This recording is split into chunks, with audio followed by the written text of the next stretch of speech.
دیکھیں عمران خان پچھلے 2.5 سال سے اپنے کیسز کا سامنا کر رہے ہیں. آپ یہ سمجھیں کہ عمران خان ساروں کے لیے جیل میں بیٹھ کے آپ کو سکھانے کی کوشش کر رہے ہیں, آپ کو ایک سبق سکھا رہے ہیں, پاکستانیوں کے لیے بیٹھے ہیں. وہ کہہ رہے ہیں کہ دیکھو جو بھی ہو جائے اپنے حق کے لیے کھڑے ہو, اپنی آزادی کو کبھی نہ چھوڑنا. آپ کے خلاف جتنی مرضی مافیاز آئیں, آپ ڈرنا نہیں ہے. اب پاکستان کو اپنے مستقبل کے لیے سچ کے لیے کھڑے ہونا ہے. آپ اگر اسی طرح چوروں کے نیچے غلام بنے رہیں گے تو یہ ہمیشہ آپ کو غلام رکھیں گے. تو یہی عمران خان کا میسیج ہے. جو کھڑے ہیں, آپ کو کس کو نہیں پتہ یہ لفظ ڈیل کتنی دفعہ استعمال ہوتا ہے, سارا دن ڈیل.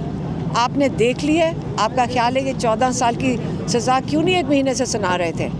کیونکہ یہی کہہ رہے ہوں گے نا کہ مجھے حکمرانی کرنے دو اور چپ کر کے بیٹھ جاؤ. یہی کہنا تھا نا.